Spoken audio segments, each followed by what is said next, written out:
Commissioner Brady, we're now live.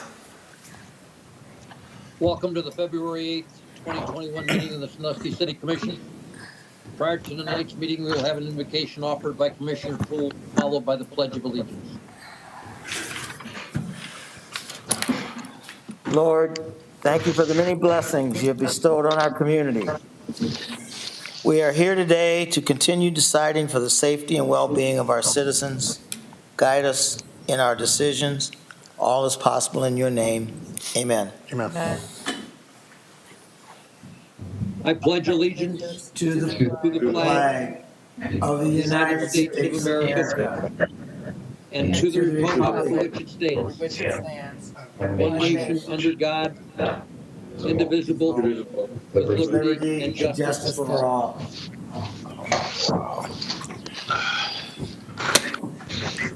Ms. Spriggs, will you call the roll? Yes, Mr. President. Mr. Poole? Here. Mr. Harris? Here. Mr. Murray? Here. Mr. Brady? Here. Ms. Twine? Here. Mr. Meinzer? Here. Mr. Waddington? Here. Commissioners, you have before you the minutes of our meeting of January 25th, 2021. What is your pleasure? Mr. Chairman, Commissioner Waddington. I move that we accept the minutes of the January 25th meeting and dispense with the formal reading. Second. Got a motion and a second discussion. Without objection, the motion be approved, and hearing no objection, that motion is approved. Once again, we're holding this Sandusky City Commission meeting electronically. Commissioners and staff are in attendance through an internet hookup in a variety of safe locations and on the premises. We've asked our audience to either submit their questions or their comments in writing to the commission clerk. We will answer those that pertain to legislation as that legislation comes before us, as well as provide a response to any other audience questions from the appropriate staff. I'd also like to acknowledge the fact that those participating in this meeting are doing so with appropriate distancing and face masks where appropriate. Ms. Spriggs, are there any questions from the public that pertain to tonight's agenda? Mr. President, we didn't receive any communications for tonight's agenda. Excellent. Tonight we have a public hearing regarding an application to amend the zoning map parcels between 1st and 2nd Street. As this is a public hearing, I'll ask Ms. Spriggs if there are any questions or comments from the public on this issue at the conclusion of the presentation. Mr. Volz is our presenter on this hearing. Mr. Volz, the floor is yours. Thank you, Mr. President. As you say, this is for a zone map amendment for various parcels along 1st and 2nd Street is between 1st and 2nd Street. The parcels noted are shown on the screen. The site is between Farwell and the Cedar Point dormitories, and they are highlighted on the screen in front of you. Planning Commission received 2 applications earlier in 2020 regarding properties within this general area. The applications are shown on your screen, outlined in red. Staff took these applications after they were tabled at the July Planning Commission due to Planning Commission wanting staff to look more comprehensively at the applications and look for a good compromise after hearing feedback from the residents to review options. And ultimately staff walked the neighborhood and spoke to residents and took the comments from residents during the public hearing at that July Planning Commission meeting to come up with the proposal we have before you today. The Bicentennial Comprehensive Plan outlines a number of priorities for these eastern neighborhoods. Some of the priorities related to this site specifically are: 1, the creation of the Sandusky Bay Pathway, multi-purpose trail along 1st Street. 2, redevelop vacant land and infill to extend and stabilize single-family neighborhoods.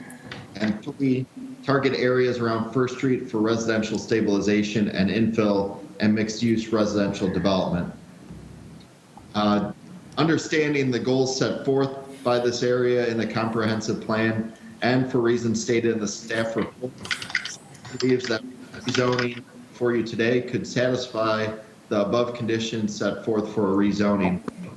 Staff believes the rezoning of these parcels could create an opportunity for investment where currently we have not seen that investment occur, and could attract new infill development further south into the neighborhood.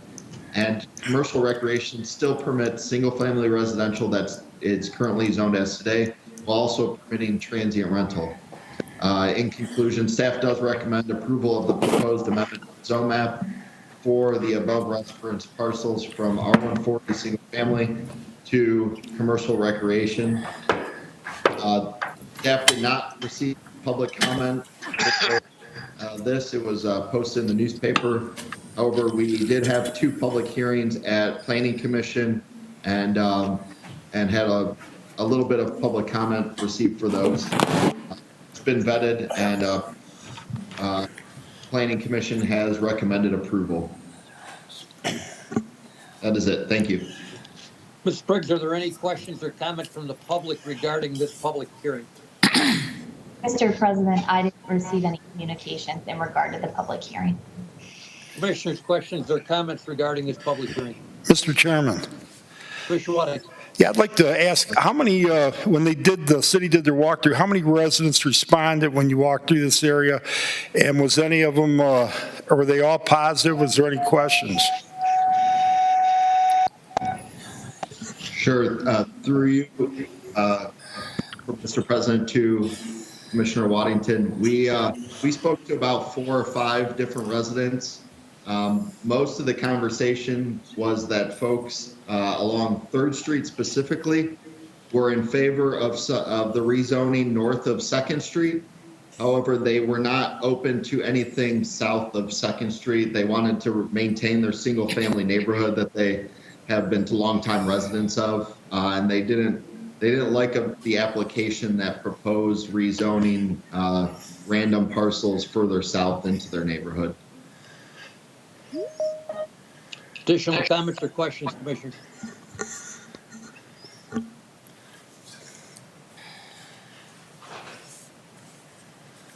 If there are none, I will declare this public hearing closed. Commissioners, you have before you several communications from staff recommending various legislation. Can I have a motion to accept these communications? So moved. Second. Been a motion and a second discussion. Without objection, that motion be approved, and hearing no objection, that motion is approved. Commissioners, we have 3 consent items to consider this evening. Do any of you wish to move any of these items to the regular agenda?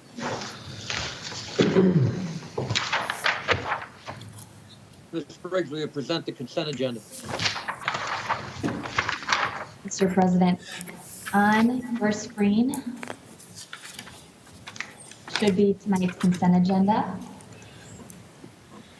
Item A is a payment to Lexipol LLC for the annual subscription fee for the Sandusky Police Department, and it is the first reading. Item B is appropriating funds for the annual sludge expense, and item C is the permission to dispose of a vehicle. Having heard these ordinances, what is your pleasure, Commissioners? Mr. Chairman, Commissioner Twine. I move to accept the consent agenda items A, B, and C, and declaring that all ordinances and/or resolutions as drafted and presented to the City Commission under the consent agenda shall take effect in accordance with the section reflected in the ordinances and/or resolutions, whether it be in accordance with Section 13 or Section 14 of the City Charter. Second. Been a motion and a second discussion. Ms. Briggs, will you call roll on the motion, please? Yes, Mr. President. Mr. Poole? Yes. Mr. Harris? Yes. Mr. Murray?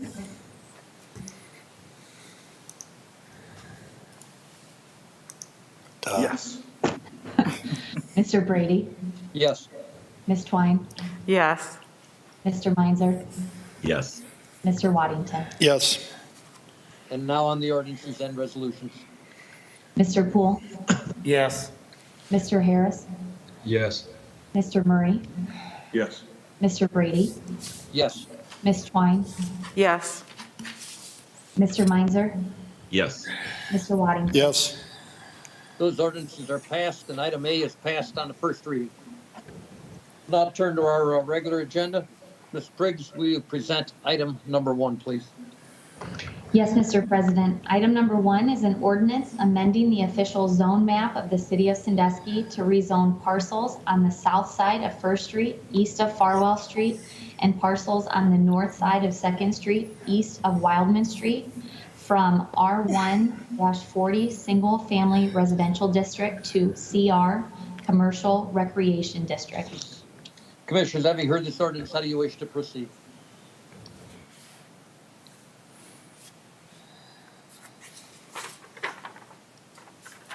I'm looking for a motion. Mr. Chairman, I vote for the adoption of this ordinance on first reading. Doing it. First reading. Second. There's been a motion and a second. Discussion. Ms. Briggs, will you call roll on the motion, please? Mr. Chairman, hang on. Mr. Chairman? Commissioner Poole, I'm hanging on. Okay. I just want to point out, I'm not really supporting this zoning change. It covers way too much area. If you notice from the public hearing, the information we received, the people on 3rd Street who live there, and that's all that we seem to have words from, any comments from, said it was fine if you did this as long as it was on 2nd Street. That's an indication about the impact that this zoning change has on actual residents. If you'll look on this, if you go back, can you bring up on the screen the visual that's got all the blue that shows the area we're looking at? Mr. Volz, do you have that slide available? Yeah, I'm just trying to bring it up, Mr. President. It's the one that's mostly in blue-green. There you go, that one. So folks can look at that. If you look at there in the center, those are all houses that are already existing between Wildman and east of Wildman and going all the way down. Those are all homes. Also, if you look to the left and to the south of that group of 1, 2, 3, 4, 5, 6, 7, 8 parcels on at the corner of Farwell. Those are all houses. Now, for whatever reason, I don't know, we did not get any word from what they had to say about this, specifically about those folks. And I'm just suggesting, recognize that the Bicentennial plan says this area is open for infill and infill residential and anything, and essentially residential.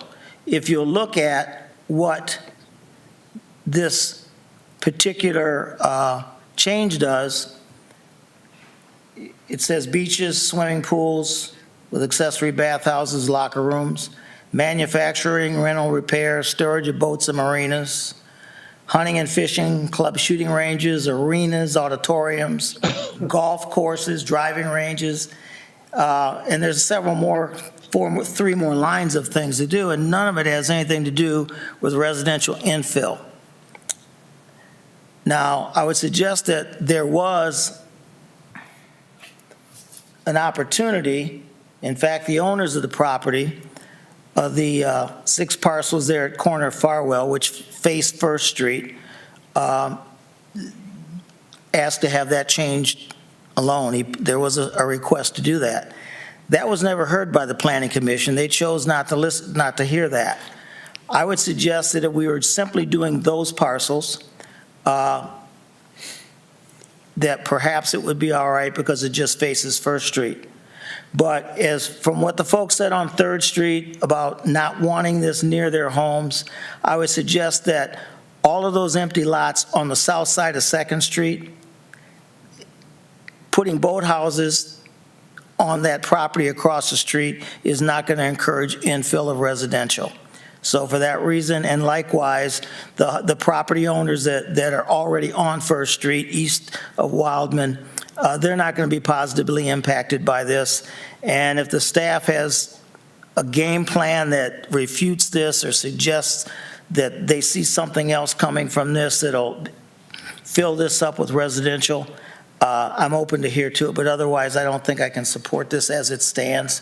I think it should go back to the Planning Commission and identify specifically lots that will not negatively impact the neighborhood there.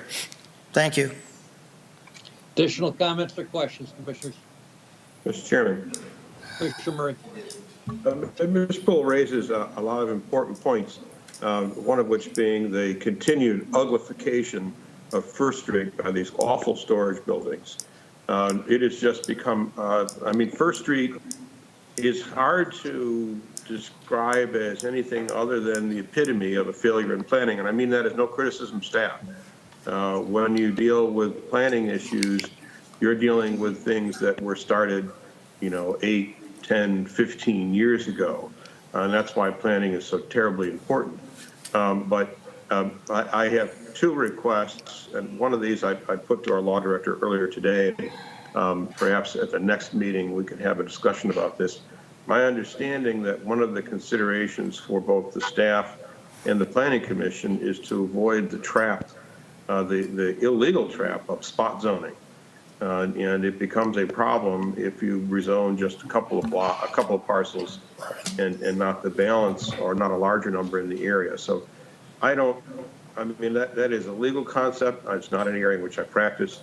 I would very much like to hear some more about that from our law director, perhaps as soon as the next meeting, or perhaps by way of an email in between the meetings.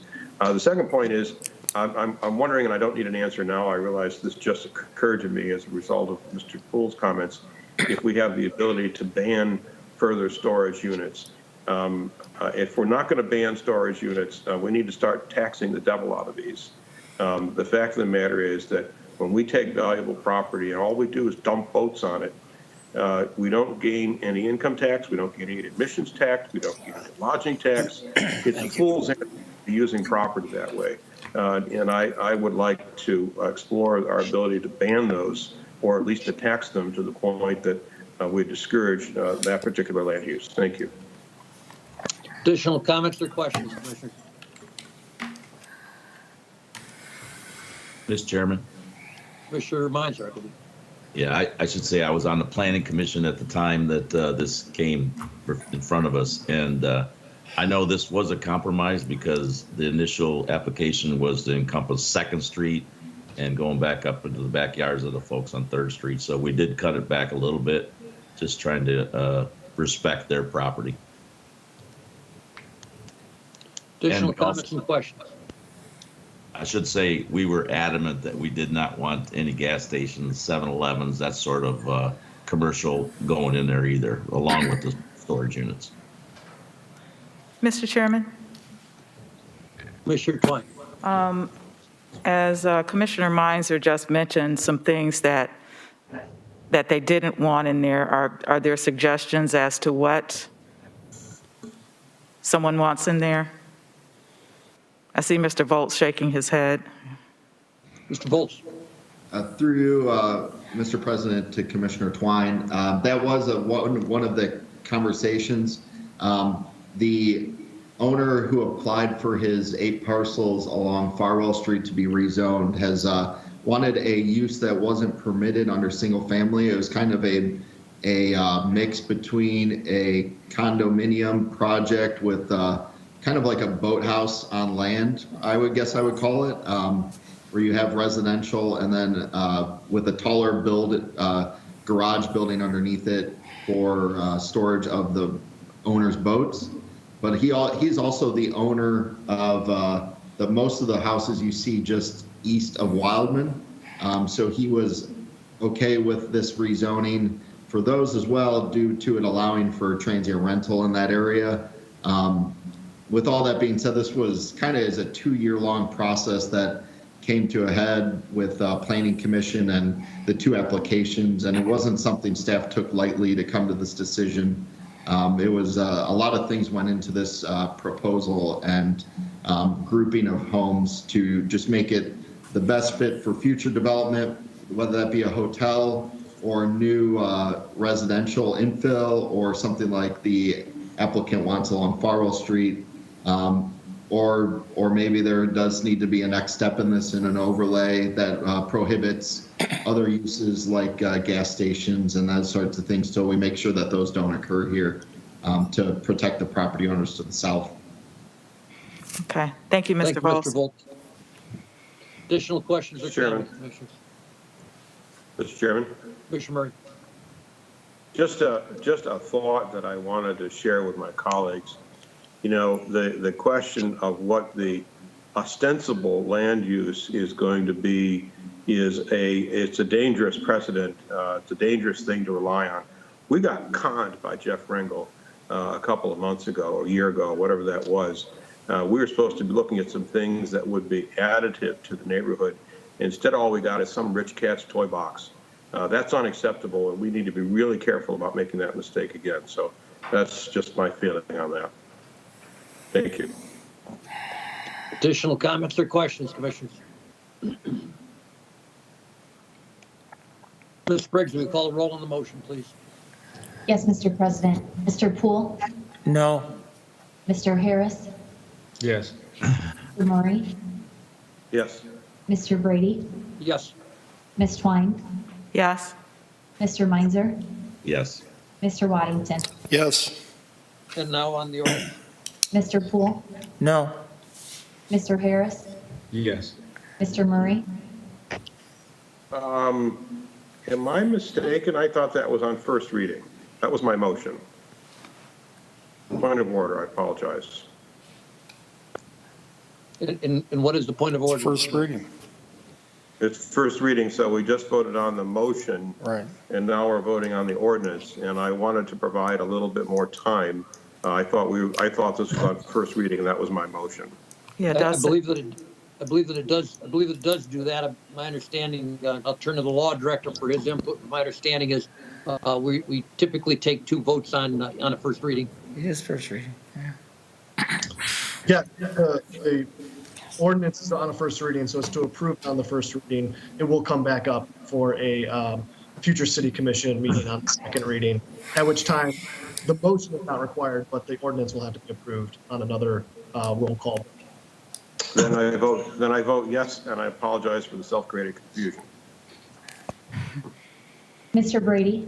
Yes. Ms. Twine? Yes, Mr. Meinzer? Yes. Mr. Waddington? Yes. That ordinance is passed on first reading, and it will come back to us again. Ms. Briggs, will you present item number 2, that resolution? Yes, Mr. President. Item number 2 is a resolution declaring the necessity for the city to proceed with the proposed Camp Street resurfacing and reconstruction project, approving the specifications and engineer's estimate of cost thereof, and directing the city manager to advertise for and receive bids in relation thereto, and declaring that this resolution shall take immediate effect in accordance with Section 14 of the city charter. Commissioners, having heard this resolution, how do you wish to proceed? Mr. Chairman, Commissioner Waddington. I move for the adoption of this resolution under suspension of the rules in full accordance with Section 14 of the city charter. Second. Got a motion and a second discussion. Mr. Klein, I wonder if you can provide us with some insight into what we're doing here in the parameters of this paving. Any time we're spending money on paving, I think the city certainly benefits. Yes, sir. Through you, Mr. President. So this was a project that was canceled in 2020 due to the funding issues, but I'm very happy to say that it's the first project that we have coming out of the gate in 2021 is a significant resurfacing project in a local neighborhood. So we will be resurfacing Camp Street from Monroe to Washington. We have some limited curb and sidewalk included in that project as well. This project is required to be completed by the middle of the year, June, July timeframe, per our funding agreement with OPWC. We have included in the contract about $175,000 from an OPWC grant and $66,463 from an OPWC loan. That's 0% loan over a 5-year term. The remaining money would be coming from CDBG and street, almost split evenly. One point of clarification, I saw that the ordinance does say CDBG funding is anticipated to be approved in March 2020. That would be about 11 months ago, so it's actually supposed to be 2021. That was an error on our part in our communication, and that's something that I just wanted to make sure that the commission is aware that we are going back through with the remaining money that's available through CDBG to get an amendment to the contract year. And Deb and Jonathan and those guys were working through those details. Thank you, Mr. Klein. Commissioners, questions or comments?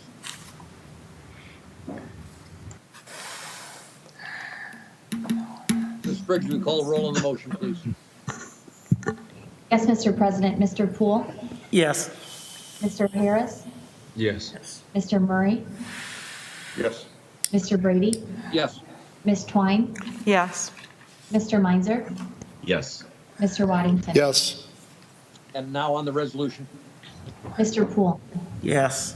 Mr. Harris? Yes. Mr. Murray? Yes. Mr. Brady? Yes. Ms. Twine? Yes. Mr. Meinzer? Yes. Mr. Waddington? Yes. That ordinance is passed. Ms. Briggs, you present item number 3, please.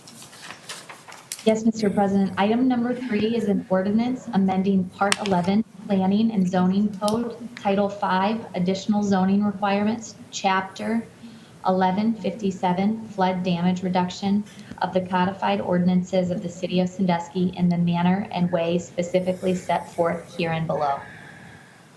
Commissioners, having heard this ordinance, how do you wish to proceed?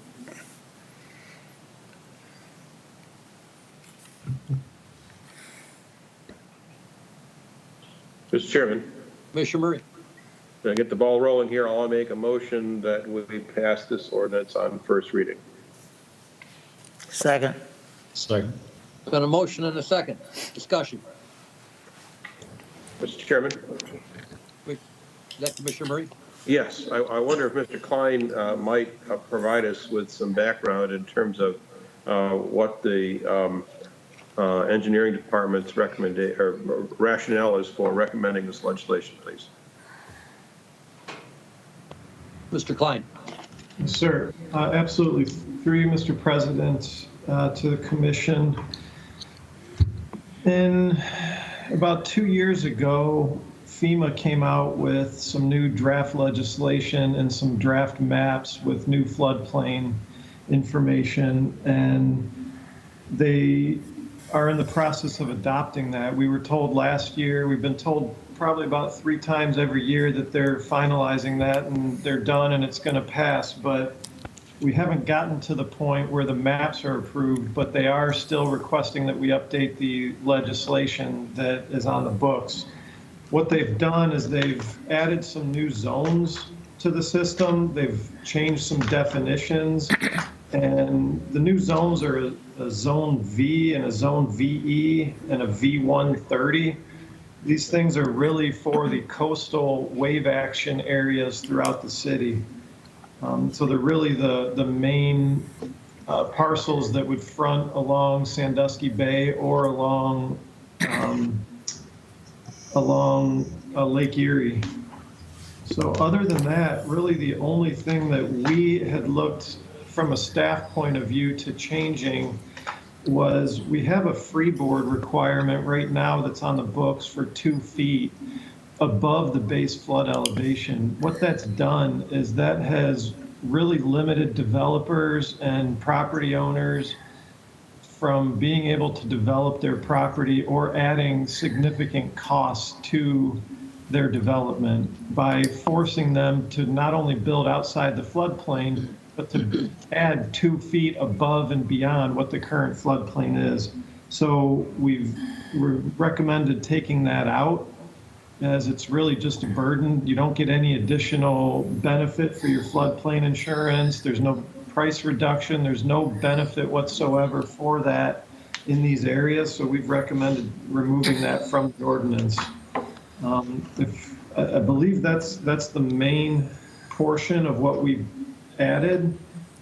Well, there is one more thing. We did also add a section that if we have an emergency, similar to Shoreline Park, to the transient marina where the erosion is happening on city property, that we don't necessarily have to go through this piece of legislation to give ourselves a floodplain permit like we have to do now. So other than that, if there are any other questions, I can certainly answer those as well. Questions or Chairman. comments, commissioners? Mr. Chairman, may I follow up? Mr. Murray? Thank you. So, and thank you, Ms. Klein. And I did understand most of what you referenced just now and I should have had a more specific question. My question really went to the freeboard requirement. Do you know anything of when that was adopted and why and what other communities do? It seemed to me as though that was probably a pretty good requirement to retain. I realize it increased costs in the short term, but I'm not sure that it increases costs in the long term. The long-term Great Lakes forecast is very much in doubt. And, you know, right now, the Army Corps can't tell us any better than flipping a coin whether water levels are going to be above or below last year's levels. And so, you know, the long-term flood, I think, is right where last year was. And it seems to me that having a cushion on top of that makes some sense. We're not really talking about 100-year floods anymore on Lake Erie. They're either annual or every other year, and they seem to be getting worse. So can you just provide some comment on that? Yes, sir. Through you, Mr. President. I know the history behind it is back when this was adopted originally in 2008, the FEMA and ODNR representatives had thrown that in as an option. Very few communities, to my understanding, adopted an additional freeboard, and the ones that did, the majority of them adopted a 1-foot freeboard, and some of them did 2. I know the city of Elyria, where I was at the time, we had adopted a freeboard as well. I don't know if they still have it or not, but with the new updates, that's something that's still an option. It's not a requirement by FEMA or ODNR, so it's something that's in there just as an option. One of the main reasons that we are recommending removing it is because there have been quite a few residential developments that have taken extra time, 8 months, 9 months to a year, and sometimes more than a year to even get off the ground, and it's added thousands of dollars. In one case I can think of, the property owner actually has to raise the garage because the house was grandfathered in at the current location, which is outside of the floodplain, and the garage has to be built 2 feet above the floor of the house, and now they have to have steps and a hallway and add extra requirements just to be able to meet that, where the house is still at the same elevation. It's something that a lot of the phone calls, the majority of the phone calls we get about floodplain ordinance are people that don't want to have floodplain insurance. They don't think it's necessary because they don't get flooding. And in a lot of cases, these people are actually at the floodplain or below the floodplain elevation that's shown in the plans and in the drawings and on the maps. So in most of these instances that we've dealt with, and actually I would say in every instance that we've dealt with, I can't recall any that have said that the water has actually gotten 2 feet above the floodplain elevation. Now, that being said, I'm sure wave action could definitely cause that, and that's why those new flood zone, the V and the VE, have been added to it to take those wave action into consideration.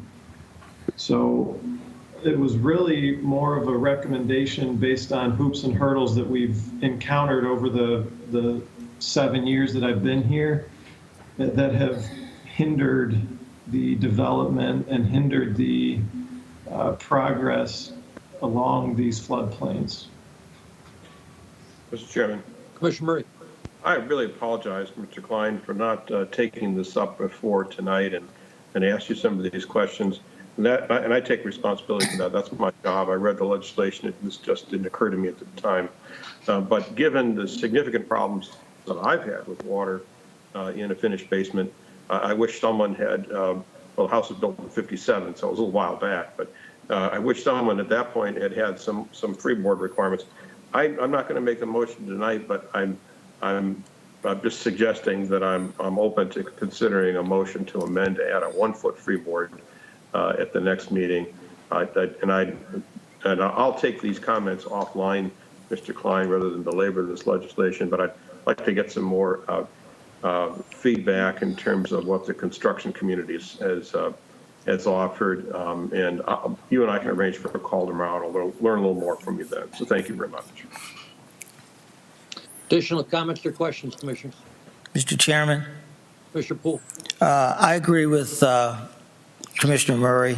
I think that the freeboard is of value to whoever ultimately does the development.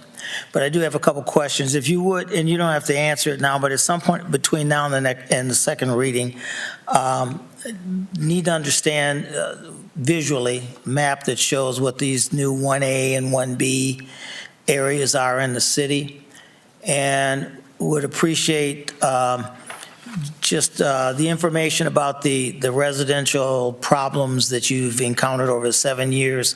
I just want to put some meat around that so I understand where and what you're talking about that people have had a problem. My view of this is that the water's going to come up, it appears, regardless, because the FEMA keeps raising the elevation. And putting in a 1-foot or a 2-foot requirement ahead of time simply means that things aren't flooded. So really, I guess what I like to are not likely to be flooded, and it'll be a long time before it becomes a problem. I don't see any advantage when we know that the water level is rising to allowing people to build at the floodplain level, knowing that 2 to 3 years, 5 years from now, it's going to be likely to be underwater. So, and again, we can talk about that offline, but that's my take on it, that the reason they put that 2-foot freeboard on there was because we didn't want to have problems down the road. For the developer that builds something now that meets the minimum requirements and sells the house or whatever it is to whoever the new owner is, the new owner 5 years from now suffers. And I'm not sure that's good planning on our part. So that's just, if you would just provide that information between now and the next meeting, maybe I'll change my mind. And maybe 1 foot's good enough, but the idea of getting ahead of FEMA makes sense to me in the long run for the end user, not the developer that unloads the land. Thanks. Additional comments or questions, Commissioners? Ms. Briggs, you call a roll on the motion, please. Yes, Mr. President. Mr. Poole. Yes. Mr. Harris. Yes. Mr. Murray. Yes. Mr. Brady. Yes. Ms. Twine. Yes. Mr. Meinzer. Yes. Mr. Waddington. Yes. And now on the ordinance. Mr. Poole. Yes. Mr. Harris. Yes. Mr. Murray. Yes. Mr. Brady. Yes. Ms. Twine. Yes. Mr. Meinzer. Yes. Mr. Waddington. Yes. That ordinance is passed on first reading and will come back to us again. Ms. Briggs, will you present item number 4, please? Yes, Mr. President. Item number 4A is an ordinance approving the emergency shoreline restoration work to be performed at Shoreline Park by Mark Haynes Construction of Norwalk, Ohio, in the amount of $30,740, and declaring that this ordinance shall take immediate effect in accordance with Section 14 of the City Charter. Commissioners, having heard this ordinance, how do you wish to proceed? Mr. Chairman, Commissioner Harris. I'll move for the adoption of this ordinance under suspension of the rules in full accordance with Section 14 of the city charter. Second. Second. Been a motion and a second discussion on ordinance A, commissioners.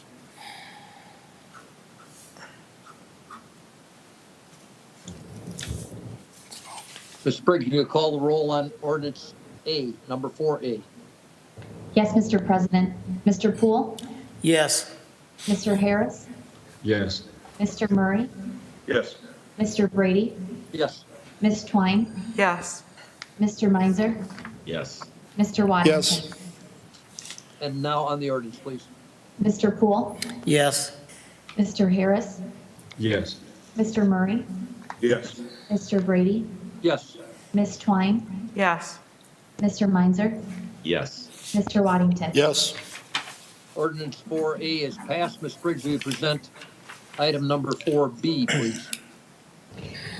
Item 4B is an ordinance approving the emergency shoreline restoration work to be performed at the Paper District Marina by Mark Haynes Construction of Norwalk, Ohio, in the amount of $18,420, and declaring that this ordinance shall take immediate effect in accordance with Section 14 of the city charter. Commissioners, having heard this ordinance, how do you wish to proceed? Mr. Chairman, Commissioner Twine. I move for the adoption of this ordinance under the suspension of the rules in full accordance with Section 14 of the city charter. Second. Been a motion and a second discussion. Ms. Briggs, you call the roll on the motion, please. Yes, Mr. President. Mr. Poole? Yes. Mr. Harris? Yes. Mr. Murray?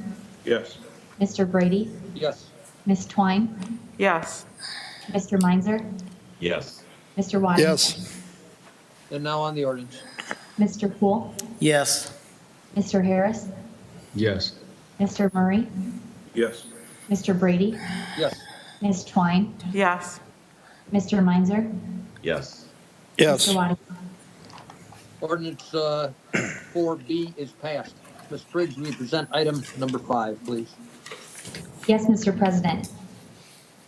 Item number 5 is an ordinance authorizing the city manager to enter into a contract for the purchase of a used vehicle for the Code Compliance Division at public auction at an amount not to exceed $15,000, and declaring that this ordinance shall take immediate effect in accordance with Section 14 of the city charter. Commissioners, having heard this ordinance, how do you wish to proceed? Mr. Chairman, Commissioner Twine. I move for the adoption of this ordinance under the suspension of the rules in full accordance with Section 14 of the city charter. Second. Been a motion and a second. Discussion. Mr. Chairman. Mr. Klein, this is slightly different than how we normally proceed on purchasing vehicles. Can you explain to us the direction we're going with this? Mr. Chairman again. Commissioner Waddington. I got a question. I know Troy Vaccaro does a nice job out there, but when we purchase a used truck, and I know we send a lot of our used stuff on that gov.com site, is there, this used truck coming, is there going to be a guarantee? Is there any way he can inspect it, or are we buying it offline? What's the protocol, I guess, going for staff to inspect this truck prior to getting it? I know it's $15,000, it's not very much for a truck. So that's Mr. one. Klein, can you fill in the blanks for us there, please?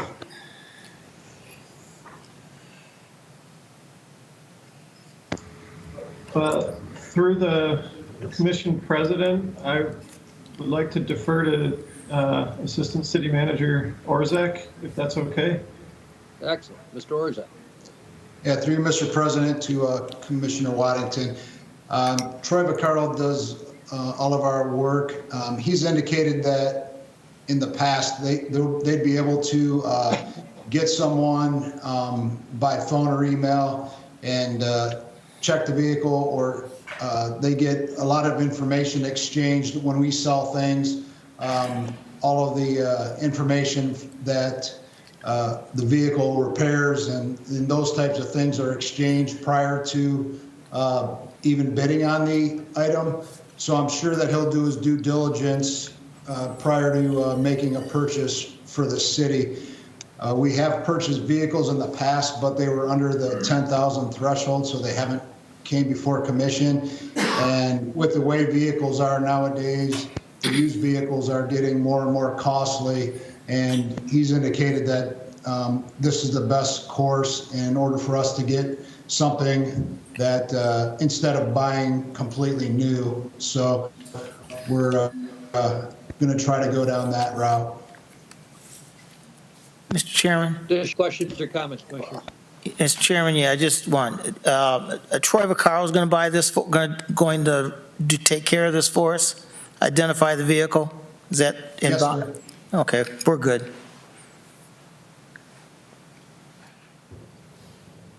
Ms. Briggs, will you call the roll on the motion, please? Yes, President Brady. Mr. Poole? Yes. Mr. Harris? Yes. Mr. Murray? Yes. Mr. Brady? Yes. Ms. Twine? Yes. Mr. Meinzer? Yes. Mr. Waddington? Yes. And now on the ordinance. Mr. Poole? Yes. Mr. Harris? Yes. Mr. Murray? Yes. Mr. Brady? Yes.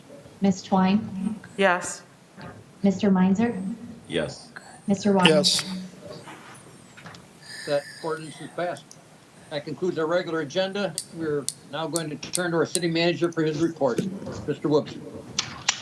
Thank you, Commission President Brady, Commissioner, staff, and audience. I'll start with donations. One donation this evening, an anonymous donation of $100 received from Sandusky Rec Youth Scholarship Fund. I'd ask for a motion to accept that donation. So move. Second. Got a motion and a second discussion. Without objection, that motion be approved. And hearing no objection, that motion is approved with our thanks to that anonymous donor for the $100. Moving on to the police department, which in a really kind gesture has taken up their space to congratulate the street department for doing a fantastic job keeping roadways clear during the recent snowstorms. They wanted to thank them for the hard work, and there are only a few minor accidents. And I just wanted to double down on that and say that I heard more compliments than complaints during what was a pretty difficult few days of weather, which is rare. And police department for being prepared on behalf of the police department and the rest of the city.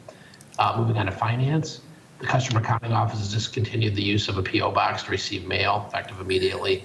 Please mail all utility bills and correspondence to 240 Columbus, Sandusky, Ohio 44870. Also a reminder that collection for transient rental lodging tax is online, and reporting requirements beginning February 1st, 2021 through the Erie County Auditor's website can be found at https://lata.localgov.org. This website will collect both the city and county's lodging tax in one transaction, and is something that Michelle has been leading with the county auditor, Mr. Jeffrey, as a convenience for those paying that tax. And then one final note on finance is we have received a lot of questions from the community about the change as it relates to where the water and sewer bill ultimately goes, which isn't actually a change in responsibility, but is a change in the city's policy related responsibility for water and sewer payments in cases where we have a landlord-tenant relationship. I'm not going to go into detail on that now, but Michelle, the finance director, is ready in either new or old business to answer any questions that the commission might have on the subject. Moving on to the Public Works Department. Up until February 25th, members of the public are welcome to submit written comments regarding the Healthy Haze Safety Improvements Project that is qualified for ODOT funding through the Highway Safety Improvements Project. Further information on this safety and signal improvements projects taking place along Haze from Orlando Place Drive to Columbus Avenue, as well as where to submit comments, can be accessed on our homepage or by calling 419-627-5829. Also dependent on the ground staying frozen, work on the shoreline stabilization project at the Marina and Shoreline Park should begin in the next 2 weeks. And the city will begin the RFQ process or request for qualifications this week, seeking professional design firm for waterline replacement, roadway resurfacing, and sidewalks along the northern half of Perkins Avenue, west of Anita Drive. With cold weather slamming the region this week, we'd like to remind property owners of a few extra steps to take to avoid frozen water lines, including setting thermostats at 55 degrees, insulating exposed pipes, and letting the cold water faucet trickle continuously during extreme cold weather. And then finally, for Public Works, the greenhouse is now accepting palm and fern reservations for Good Friday and Easter Sunday. Forms available at www.ci.sandusky.oh.us/donate departments/greenhouse, or you may contact 419-627-5829 to place an order. Moving on to community development. The housing development and beautification program applications will be available on the city's website beginning Monday, February 8th. This year, $180,000 will be distributed to support housing renovation, new construction, and home purchase assistance. That will keep us in line with issue 8 pledges based on the reduced amount that was collected. At the $180,000, we know that's a popular program and it will go quickly. And I really want to thank Debbie Eversall from Community Development, as well as our new director, Jonathan Holliday, for their work to get that program up and ready during what has been a difficult transition year in the department. Also for community development, the block grant substantial amendment, the Consolidated Plan Advisory Committee will meet on February 10th at 9 a.m. to review proposed programming of COVID-19 and other CDBG funds. The proposed amendment will be presented to the Commission for approval on March 8th, following the required 30-day public comment period. 4 meetings that are coming up for planning: Arts and Culture for Tuesday, February 16th at 5:15 p.m. Landmark Commission for Wednesday the 17th at 4:30 p.m. Board of Zoning Appeals for the 18th, also at 4:30. And finally, Planning Commission for Wednesday, February 24th at 5 p.m. All those meetings will be conducted virtually. And for the Transit Department, Community Development Department has submitted a community grant application to the Erie County Community Foundation for funding to go toward a strategic visioning plan for the Sandusky transit system. The Community Foundation recognized public transportation as one of the top 5 community needs within Erie County, and that began a conversation with our new transit manager, Tom Horseman, Community Development Director, Jonathan Holliday, and myself with the director of the Erie County Community Foundation about the important role Sandusky Transit can play, and ultimately that there are many stakeholders, both within the city and outside the city, that should be a part of that process, and that led to the application. We would like to ask for a motion to approve that application, and of course would bring back the acceptance of those funds, if received, to the City Commission for a formal vote. So moved.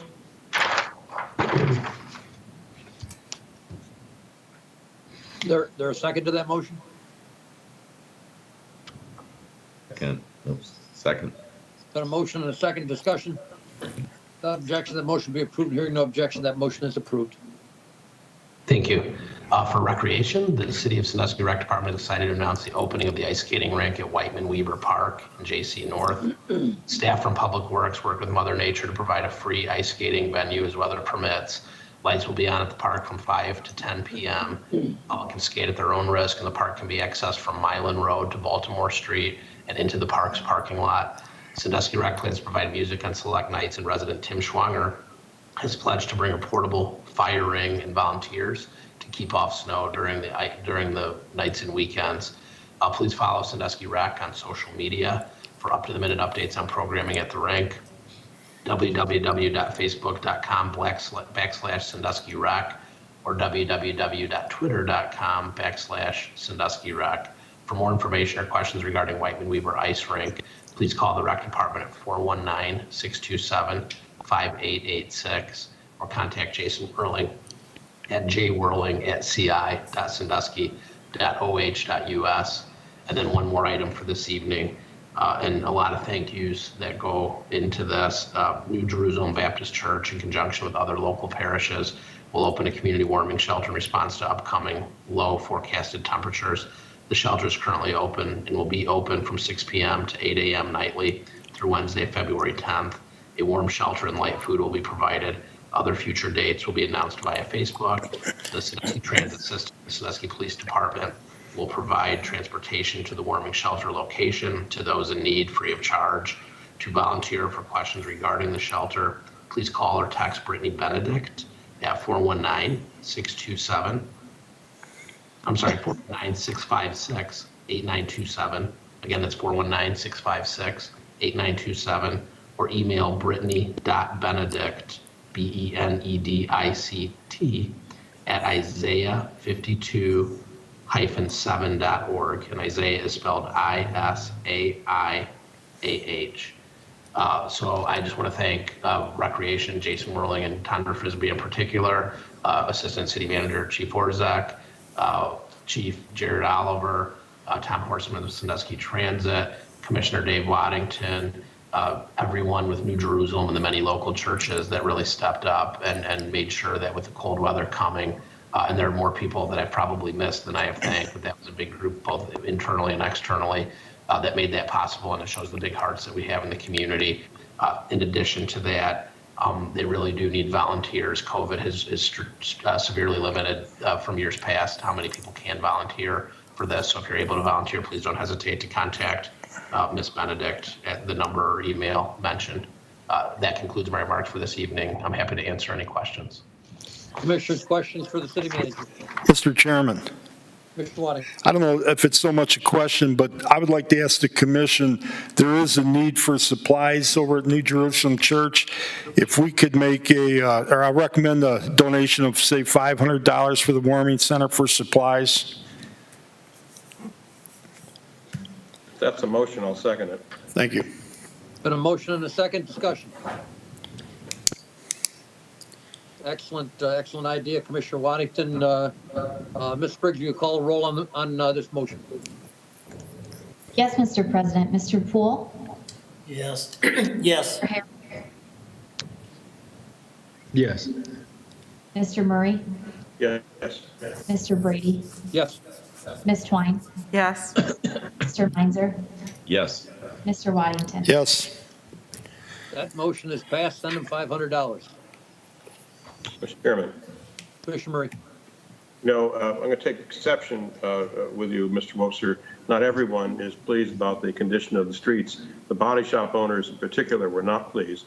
They're not getting a visit accustomed to it. So, it's great that we've done our part to clean up the streets. I would just like to take a moment to make sure that all of our residents, new and old, are aware of the obligations that we've agreed to with each other. And that is that on the snow emergency routes, those areas those cars do need to be moved so that the plows can get in there because those are on routes that are critical to public safety. I think we've been getting a little lax, and this year in COVID, I understand stepping back a little bit on enforcement. There are quite a number of cars that are quite identifiable as having not moved in at least 10 days because they're still blocked in by ice formations. They're not getting out there, and I do wonder whether those aren't sometimes abandoned vehicles. So just a little bit of food for thought there, and then a reminder to all property owners that it is our obligation to make certain that sidewalks are plowed, are shoveled or plowed. I think it's within 4 hours of daylight. If somebody remembers that more particularly, I'd appreciate that. Thank you. Additional questions for the city manager? You're getting off easy, Mr. Webster. For once. Next item on our agenda are items of old business. Commissioners, any items of old business? Mr. Chairman, Commissioner Waddington. I just wonder if anybody on staff has been following, if we got any reports back yet from the census. I know I've asked maybe a month and a half, 2 months ago. My concern is, we're keeping a tough snapshot of the budget. If we fall below the 25,000, I have a hunch that we did. How much of the CDBG funding will lose, state monies will lose, possibly even some MPO money. Are we going to hear anything in the next few months going forward so we can figure that out, what our losses are going to be? Through the commission president to Commissioner Waddington, I am not aware of exactly when that information will be coming out. I don't know if anyone in community development or another department does have more information, but I certainly share your concern about the trend of population loss and what the estimates showed for Sandusky. And while I don't have the details on how that will impact us, I know that we're at that danger zone of where there can be an impact, and we will do what we can. And obviously it was not an easy year to support census counting with everything going on with the pandemic, but we will do what we can both in the period ahead and as we get the results to advocate for, understanding as it related to the pandemic and Sandusky's population trends. But, that is why we do a lot of the work we do, is that over time, and unfortunately, if you look at sort of legacy cities all over the country, they've lost. The trend is that they continue to lose population, but you're starting to see some stabilization.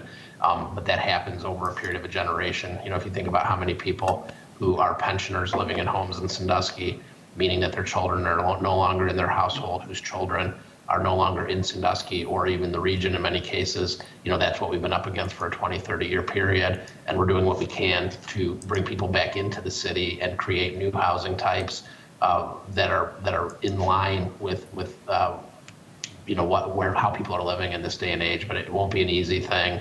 But we'll continue to work both in the long-term goal of stabilizing the population as well as dealing with the ramifications of population loss if and when those numbers come out and they show that we've fallen below 25,000. Mr. Chairman. Mr. Whoops. Mr. Chairman. Commissioner Waddington. Yeah, for a follow-up, maybe I could ask Mr. Murray, if he doesn't mind, what impact that would have. I know in 2010, when we were at the high school, we had Marcia Capter come to town, and we had a team of folks going out, make sure that we were over the 25,000. But what impact could that have? Because doesn't that kind of takes Sandusky off the radar if we drop below 25,000? Mr. Chairman, if I may respond. Commissioner Murray. Yes, I believe that potentially is the risk that we then end up having to take our portion of the CDBG through the county, and that probably wouldn't go as well as we would like. But I believe that the last time there was consideration given to providing essentially a grandfather to communities, to legacy communities that fell below that threshold, I would hope that that would be the case this time as well. And you know, if we do slip behind below the 25,000 threshold, I will certainly reach out to our Congresswoman and request that be included in the legislation going forward. And through the commission president, Commissioner Waddington, that is my understanding as well, is that 25,000 is not an immediate line by which we would make that change. And that's the part that I want to make sure we get more information on, is to understand how that appeal process or what the process is for the, as Dennis mentioned, the grandfathering of us into that. But again, we'd rather be above that line than below it. And either way, we'll do what we can to make sure that the implications are mitigated. I've received some emails from the federal government pertaining to the census, but boy, they are very vague. And what I've read in them is that they still are months away. COVID presents a host of issues with counting, let alone counting accurately. I too am optimistic that if we do fall below that line, we're going to get some leeway and not have the rug pulled completely out from under us. But we will lobby whoever and whomever we have to stay the course with that. Thank you, Commissioner Waddington, for bringing it up, and it should be on the front burner for all of us. It is a very, very serious issue. Additional items of old business, Commissioners. Items of new business, Commissioners. Any items of new business? The room has gone silent. Ms. Spriggs, are there any communications from residents regarding any type of city business to be read? Mr. President, we did not receive any communications tonight. Thank you, Ms. Spriggs. In that case, I will entertain a motion to adjourn. So moved. Second. We are adjourned.